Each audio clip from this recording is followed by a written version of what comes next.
আপনারা আরো জেনে নিশ্চিত হন যে আমাদের এখানে বিশেষ করে যে কালিয়াগঞ্জ পৌরসভা চলছে, মানুষের বিভিন্ন অভিযোগ রয়েছে, মানুষকে দিয়ে ঘর করা হয়েছে, সেই ঘরের ভিত করা হয়েছে, কিন্তু তারা টাকা পাচ্ছে না, রাস্তাঘাটে আলো চলছে না, দৈনন্দিন পরিষেবা মানুষের বন্ধ হয়ে যাচ্ছে। আপনারা নিশ্চিত থাকুন, লোকসভা রেজাল্টের পর কালিয়াগঞ্জ পৌরসভা পাল্টে যাবে। আপনারা নিশ্চিত থাকুন, লোকসভা ভোটের পর কালিয়াগঞ্জ পৌরসভা বদলে যাবে। বদল অনেক আগেই হয়ে যেত। প্রায় কম বেশি সমস্ত যারা জনপ্রতিনিধি রয়েছেন আমার সাথে নিয়মিত যোগাযোগ রাখে, কিন্তু আমি সবাইকেই বলেছি, সামনে লোকসভা ভোট, দিল্লিতে মোদিজি আসবে, এখানেও পরিবর্তন হবে, রাজ্য পরিবর্তন হবে, ডবল ইঞ্জিন সরকার হবে, যে সরকার আমাদের মায়েদের সম্মান দিবে, বোনেদের সম্মান দিবে, আমাদের বেকার যুবকদের কর্মসংস্থান হবে, যে সরকার সবকা সাথ সবকা বিকাশ সবকা প্রয়াস মোদিজির স্বপ্ন, সেই স্বপ্ন সফল হবে। যে সরকার আমাদের মায়েদের যে প্রতিনিয়ত শ্লীলতাহানি হচ্ছে, মায়েদের যে অপমান হচ্ছে, সেই অপমানের বদলা নিবে এবং একটাই লক্ষ্য থাকবে মোদিজির, না খাউঙ্গা না খানে দুঙ্গা, সেই সরকার হবে। মধ্যে কোনো কমিশন এজেন্ট থাকবে না, মধ্যে কোনো তোলাবাজি থাকবে না, চাকরির ক্ষেত্রে টাকা চুরি হবে না, কাজের ক্ষেত্রে কাটমানি হবে না, কোনো বেকার ভাইদের ভিন্ন রাজ্যে কাজে যেতে হবে না। এবং চারিদিকে দেখবেন পোস্টার দিয়েছে, কি পোস্টার? লক্ষ্মীর ভান্ডার বন্ধ। আমি যারা এই সমস্ত পোস্টার দিচ্ছে তাদেরকে বলতে চাই, একটা সরকার যখন কোনো পলিসি করে, সেই পলিসি কোনো পার্টি থেকে হয় না, সেখানে যে দলেরই থাক, কংগ্রেস, সিপিএম, তৃণমূল, বিজেপি, সবাই পাবে। তো আমরা তো কোনো সময় বলিনি যে এখানে তৃণমূল জিতলে প্রধানমন্ত্রী আবাস যোজনা বন্ধ হয়ে যাবে। কই আমরা তো এখানে বলিনি যে এখানে তৃণমূল জিতলে প্রধানমন্ত্রী গ্রামীণ সড়ক যোজনা বন্ধ হয়ে যাবে।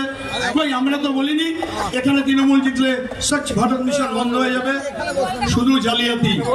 এখন দেখবেন চারিদিকে লোক ঘুরে বেড়াচ্ছে, একটা দালালও নেমেছে, বাড়ি বাড়ি যাচ্ছে, শাড়ি দিচ্ছে, প্যাকেট দিচ্ছে।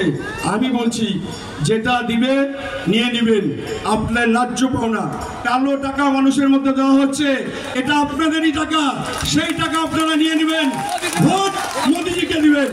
যে যেখানে যত টাকা দিচ্ছে নিয়ে নিন, ভোট মোদিজি, 3 নম্বর বোতামে মোদিজি। চারিদিকে আতঙ্কের পরিবেশ। যারা ভাবছেন পঞ্চায়েতে ছাপ্পা করে জিতেছেন, আমাদের পৌরসভাকে ছাপ্পা করে জিতিয়েছেন, তারা সাবধান থাকুন। মানুষ সংঘবদ্ধ হয়েছে, এটা আমাদের নিরাপত্তার লড়াই, রাষ্ট্রহিতের লড়াই। মানুষ গর্জে উঠবে। আজকে বিভিন্ন জায়গা থেকে, বিভিন্ন মহল থেকে আমাদের খবর আসছে, তারা বিভিন্ন বুথে ছাপ্পা করবে। ছাপ্পা যখন করবে, একটু জেনে রাখুন, প্রতিটা বুথে কেন্দ্র বাহিনী থাকবে এবং কোথাও যদি বাধা পান, গণপ্রতিরোধ গড়ে তুলুন। লক্ষ্য আমাদের একটাই, মোদিজিকে দেশের প্রধানমন্ত্রী করতে হবে, আমাদের নিরাপত্তার সাথে, রাষ্ট্রহিতের সাথে। আজকে যেভাবে চারিদিকে বঞ্চনা চলছে আপনারা জানেন, শুধু কাটমানি ছাড়া আর কিছুই নেই। প্রতিটি কেন্দ্রীয় প্রকল্প নিজেদের নামে চলছে, দুয়ারে সরকার হচ্ছে, ঘটা করে স্বাস্থ্যসাথীর কার্ড দেওয়া হচ্ছে। আপনার বাড়ির যখন প্রিয়জন অসুস্থ হয়ে যাচ্ছে, তখন যদি কোনো বেসরকারি হসপিটালে যান, যে কার্ডটা দেখান, সেই কার্ড দেখালেই আগে বলে টাকা দাও, তারপরে ট্রিটমেন্ট হবে। কিসের কার্ড, কিসের স্বাস্থ্যসাথী? কিন্তু আমরা পশ্চিমবঙ্গবাসী, আমরা পশ্চিমবঙ্গে থাকি, এটা আমাদের দুঃখ। কারণ মোদিজির স্বপ্নের প্রকল্প আয়ুষ্মান ভারত, সেই আয়ুষ্মান ভারত, যে আয়ুষ্মান ভারত ভারতবর্ষের সমস্ত রাজ্যে চালু আছে, কিন্তু আমাদের দুঃখ পশ্চিমবাংলায় চালু নেই। সেই আয়ুষ্মান ভারতের কার্ড দিয়ে ভারতবর্ষের যে কোনো হসপিটালে, শুধু পশ্চিমবাংলা নয়, ভারতবর্ষের যে কোনো হসপিটালে আপনার বাড়ির প্রিয়জন অসুস্থ হয়ে গেলে 5 লক্ষ টাকার চিকিৎসা বিনা পয়সায় পাবেন।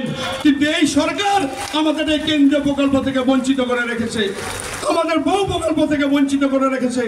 মোদিজির স্বপ্ন, আমরা বেশিরভাগ এই গ্রাম বাংলার মানুষ আর্সেনিক যুক্ত জল খাই, যে আর্সেনিক যুক্ত জল খাওয়ার দরুন এখন বেশিরভাগ বাড়িতে আমাদের গ্যাস, অ্যাসিড, অম্বল, পেট পেটে ব্যথা, পেটে পাথর, মোদিজির স্বপ্ন নলসে জল। চারিদিকে দেখবেন মাথার উপরে ওভারহেড রিজার্ভার হচ্ছে, আপনারা প্রতিটা বাড়িতে পানীয় জল পেয়ে যাবেন। গতকাল আমাদের নেতা শুভেন্দু অধিকারী মহাশয় এসেছিলেন, মোদিজি দুঃখ করে রায়গঞ্জের সবাই বলে গেছেন উত্তরবঙ্গে এইমস দরকার, এইমসের জন্য জমি পাওয়া যায় না। আমাদের নেতা শুভেন্দু অধিকারী কালকে বলে গিয়েছেন উত্তরবঙ্গে এইমস হবে, রাজ্য সরকারের জায়গার দরকার নেই। আমরা আমাদের রেল বা আমাদের বিএসএফ এর কোনো জায়গা খুঁজে আমরা উত্তরবঙ্গে এইমস করব। মানুষ যেন কোনো তার বাড়ির পরিবারের প্রিয়জন অসুস্থ হয়ে গেলে ওই ব্যাঙ্গালোর আর অন্যান্য রাজ্যে যাতে না যেতে হয়, তার জন্য আমাদের এইমস হসপিটাল দরকার। বিভিন্ন সরকারি আধিকারিক রয়েছেন যাদের দায়িত্ব দিয়েছে, আপনারা বলুন অন্যান্য রাজ্যে দিয়ে কি পাওয়া যাচ্ছে, আপনাদের দিয়ে কি পাওয়া যাচ্ছে? সমস্ত ফুটা মস্তানরা আপনাদেরকে কোথায় কোথায় অপমান করে। আপনারা যদি অন্যায়ের প্রতিবাদ করেন, আপনারা যদি বালি চুরি আটকাতে চান, পাথর চুরি আটকাতে চান, কয়লা চুরি আটকাতে চান, আপনাদের ট্রান্সফার হয়। আমাদের নেতা শুভেন্দু অধিকারী বলেছেন পশ্চিমবঙ্গে সরকার বদল হচ্ছে, আপনারাও আপনাদের ন্যায্য পারিশ্রমিক যত আপনারা পুলিশ আধিকারিক থেকে সরকারি আধিকারিক আছেন, আপনারাও দিয়ে ঠিকঠাক পাবেন। এবং পশ্চিম বাংলায় এই যে চারিদিকে পোস্টার লক্ষ্মীর ভান্ডার বন্ধ হবে, শোনেন, লক্ষ্মীর ভান্ডার বন্ধ হবে সেটা নয়, আগামী দিনে এই সরকারের সমস্ত কিছুই বন্ধ হয়ে যাবে, পুরো সরকারটা জেলে চলে যাবে, পুরো সিস্টেম জেলে চলে যাবে। পশ্চিমবাংলায় অকাল নির্বাচন হবে, যে নির্বাচনে কেন্দ্র মোদী সরকার হবে, রাজ্য মোদী সরকার হবে এবং অন্নপূর্ণা ভান্ডার হবে। আমাদের মায়েরা 3000 টাকা করে অন্নপূর্ণা ভান্ডার পাবে। এবং আপনাদেরকে আজকে এখানে শপথ নিতে হবে, পঞ্চায়েতে যেভাবে লুট হয়েছে, মানুষ ভোট দিতে পারেনি, যেখানে ভোট দিতে পেরেছে সেখানে গণনা কেন্দ্র হারিয়ে দেওয়া আছে। তার একমাত্র উদাহরণ আমাদের এখানে আমাদের শ্রদ্ধেয় নেতা কমল সরকার বসে রয়েছে, ভোটে জেতার পরে তাকে হারিয়ে দেওয়া হয়েছে। 17টা পঞ্চায়েত সমিতি আমরা জিতেছিলাম, সেখানে আমাদেরকে 10টা সিটে উইনিং করা হয়েছে, বাকি হারিয়ে দেওয়া হয়েছে। গ্রাম পঞ্চায়েতগুলো আপনারা জানেন, ডালিম্বিয়া গ্রাম পঞ্চায়েত আমাদের 4 জন জনপ্রতিনিধিকে কিডন্যাপ করে নিয়ে গিয়ে সেখানে তৃণমূলের ভোট তৈরি করা হয়েছে। এর প্রতিবাদ আমাদের করতে হবে। কালিয়াগঞ্জ পৌরসভা যেমন বদল হবে, কালিয়াগঞ্জ পঞ্চায়েত সমিতি থেকে শুরু করে কালিয়াগঞ্জের সমস্ত গ্রাম পঞ্চায়েত, জেলা পরিষদ সব বদল হবে। প্রতিটি জায়গায় যাবেন, আমি দায়িত্ব নিয়ে বলছি, সর্বস্তরের যারা বিভিন্ন জায়গায় গিয়ে বাড়ি বাড়ি বলছেন যে ভোট দিতে বিভিন্ন রাজনৈতিক দলের, তারা কিন্তু নিজেরাই শপথ করে নিয়েছে যে আমরা ভোট প্রচারে যাব, কিন্তু ভোট আমরা নিজেরা বদ্ধ ভুলে দেব, আমরা মোদিজিকে দিব। এটা রাষ্ট্রহিতের সাথে, দেশের সাথে, পশ্চিমবঙ্গে আমাদের নিরাপত্তার সাথে এই ভোট। সুতরাং আমি আপনাদের বারে বারে অনুরোধ করব, আপনারা সবাই ঐক্যবদ্ধ হন এবং ঐক্যবদ্ধ হয়ে আপনারা আপনাদের নিজের ভোট নিজে দিন, নিশ্চিত থাকুন ভোট পুরো কেন্দ্রীয় বাহিনী দিয়ে হবে। এবং তার সাথে আমরা আরও ব্যবস্থা রেখেছি, গ্রামেগঞ্জে যেখানে যেখানে ধমকানো চমকানো হবে সেখানে কেন্দ্রীয় বাহিনী রুট মাচও করবে, আর যেখানে কাউন্টিং হবে সেখানে কেন্দ্রীয় নির্বাচন কমিশনের লোকেরা থাকবে। সেখানেও কোনো নিশ্চিত নেই। আপনাদের লক্ষ্য মোদিজির হাত শক্ত করা, মোদিজির হাত শক্ত হলে আমাদের দেশ শক্ত হবে। বিশ্ব বরেন্দ্র নেতা মোদিজি যেমন বিশ্বকে নেতৃত্ব দিচ্ছেন, ঠিক সেই মোদিজির নেতৃত্বে পশ্চিমবঙ্গেও নতুন সূর্যের উদয় হবে এবং আমাদের নতুন সরকার গঠিত হবে, ডবল ইঞ্জিন সরকার গঠিত হবে। যে সরকার আমাদেরকে নতুন দিশা দেখাবে, যে সরকারে কোনো কাটমানি থাকবে না। মোদিজির লক্ষ্য না খাউঙ্গা না কানুঙ্গা, ঠিক তেমনি আমাদের কর্মসংস্থান হবে, রাস্তাঘাটের উন্নয়ন হবে। ঠিক তেমনি আমাদের উত্তর দিনাজপুরের যে চাহিদা, নাতিকাপুর এক্সপোর্ট জোন, উত্তর দিনাজপুরের যে চাহিদা, এখানে আমাদের কুলাই পাঞ্জি হাব, উত্তর দিনাজপুরের যে চাহিদা, এখানে আমাদের প্রচুর জায়গায় মাগাই চাষ হচ্ছে, সেটাকে নিয়ে চিন্তা করা। উত্তর দিনাজপুরের যে আমাদের চাহিদা, আমাদের চা ক্ষেত্র থেকে আনারস থেকে শুরু করে আমাদের শিল্পায়নে এগিয়ে নিয়ে যেতে হবে। ঠিক তেমনি আমাদের লক্ষ্য উত্তর দিনাজপুরে একটা কেন্দ্রীয় বিশ্ববিদ্যালয়, যে বিশ্ববিদ্যালয়ে আমাদের সাধারণ ঘরের মানুষেরা পড়াশোনা করবে।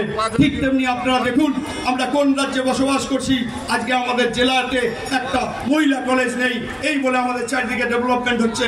আমাদের কালিয়াগঞ্জ হসপিটাল যখন যখনই আপনার বাড়ির প্রিয়জনকে নিয়ে যাবেন, একটা রেফার হসপিটাল হয়ে গেছে, যখনই যাবেন একটা ইসিজি হয় না, একটা ভাঙা এক্সরে মেশিন রয়েছে প্রায় খারাপ থেকে, সেখান থেকে রায়গঞ্জ, রায়গঞ্জ না হলে কলকাতা। আমরা এই সিস্টেম চাই না, আমরা চাই আমাদের এখানকার চিকিৎসা এখানেও মানুষ যাতে তার প্রিয়জন অসুস্থ হয়ে গেলে এখানেই পরিষেবা পায়, সেই লক্ষ্য রাখতে হবে। আপনারা এটাও জেনে রাখুন, নর্থ বেঙ্গলের মধ্যে কালিয়াগঞ্জ রক্তদানে সেরা, কিন্তু যখনই আপনার পরিবারের কেউ এক ফোঁটা রক্তের জন্য যাবেন তখন দেখবেন সেই রক্ত পাওয়া যায় না। এখানে একটা আমাদের কালিয়াগঞ্জে একটা ব্লাড ব্যাংক নেই, যে রক্তটা স্টোরেজ থাকলে আমাদের যারা লোকজন রয়েছে বাড়ির লোকের অসুস্থ হয়ে গেলে বারে বারে রায়গঞ্জ যেতে হবে না, কিন্তু সেটাও এখানে সিস্টেমের মধ্যে নেই। বাকি থাকলো